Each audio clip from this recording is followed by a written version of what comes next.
Ladies and gentlemen, I'm thrilled to announce that the word of the year for 2023 is hallucinate. This fascinating term, which has intrigued scholars and sparked countless discussions, has its roots traced back to Latin. The word hallucinare was used by our ancestors to describe a state of in the mind. It's intriguing to imagine what this phrase might have meant in the context of the ancient world. As time passed, hallucinare evolved and morphed into the modern English word we now know as hallucinate. This linguistic evolution mirrors the way our understanding of the concept has grown and developed. From a vague notion of mental wandering, we've come to define hallucination as a sensory experience that seems real but is not, a perception created entirely within the mind. The term hallucinate encapsulates the essence of an experience that is as captivating as it is elusive. Having unveiled the origin of our word of the year, hallucinate, let's now delve into its historical and cultural significance. Imagine the first humans, isolated in nature, experiencing hallucinations. Picture a group of early wanderers, traversing the arid plains, their bodies pushed to the limit by severe dehydration and lack of sleep.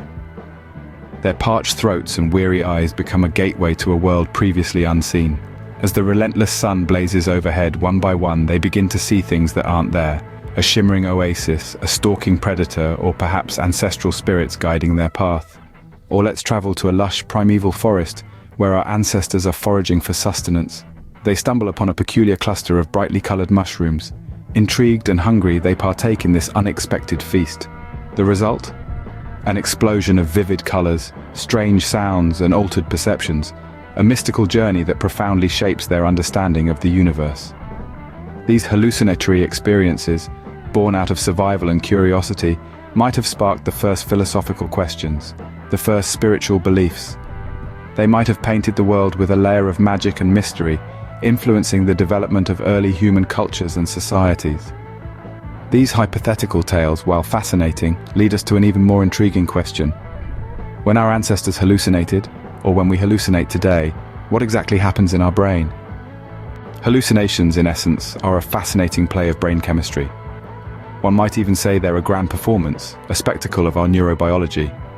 To understand hallucinations, we need to delve into the depths of our brain and its chemical workings.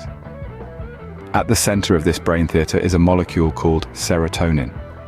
This neurotransmitter holds the director's chair in our daily perception of reality. But when substances like LSD or psilocybin mushrooms come into the picture, they take over the director's role. These substances are structurally similar to serotonin and can bind to serotonin receptors in the brain. Now, imagine the brain as a vast orchestra, with serotonin as the conductor. When a hallucinogenic substance takes the baton, it leads the orchestra differently, creating a symphony of altered perceptions and vivid illusions.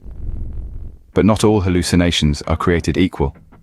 The experiences can vary dramatically based on the substance consumed. Take DMT and LSD, for example. DMT, or dimethyltryptamine, is a naturally occurring chemical that can induce powerful, short-lived hallucinations. A DMT trip is often described as an intense journey to another universe, a complete departure from reality. On the other hand, Albert Hofmann's notorious LSD, or lysergic acid diethylamide, offers a different kind of trip. LSD tends to amplify and distort one's current reality, rather than creating a new one. Remember Hofmann's infamous bike ride? He didn't pedal into another dimension. Instead, his familiar surroundings took on a surreal, dreamlike quality. Various factors can influence the nature of a hallucination. These include the type and dose of the substance, the individual's mindset, and their environment. A hallucination can be a spectacular light show or a terrifying nightmare depending on these variables. But here's the twist. These substances don't create hallucinations out of thin air. They merely unlock doors in our mind that usually remain closed, revealing hidden rooms of thought, emotion, and perception. Throughout history, humans have harnessed these hallucinatory experiences for various purposes.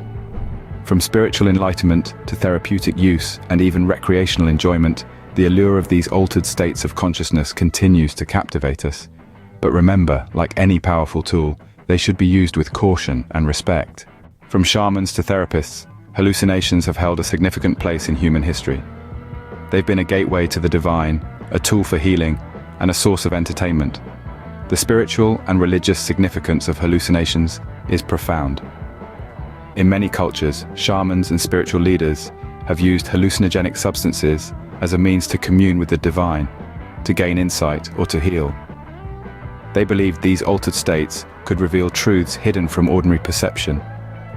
Simultaneously, on the therapeutic front, hallucinations have been employed to explore the depths of the human psyche. They've been used in psychotherapeutic practices to help individuals confront and overcome their fears and traumas, offering a unique window into the mind. In more recent times, hallucinations have found a place in recreational settings. Some seek the thrill of altered perception, the joy of seeing the world in a different light. But it's not all fun and games. Hallucinations can also pose potential dangers, from psychological distress to physical harm, underscoring the need for caution and understanding. In conclusion, the word hallucinate carries a weighty history, from ancient spiritual rituals to modern therapeutic practices. It's a testament to our ceaseless curiosity about the mysteries of the mind and our enduring pursuit of new ways to perceive our world. So next time you hear the word hallucinate, you'll have a whole new appreciation for its rich history and complex science.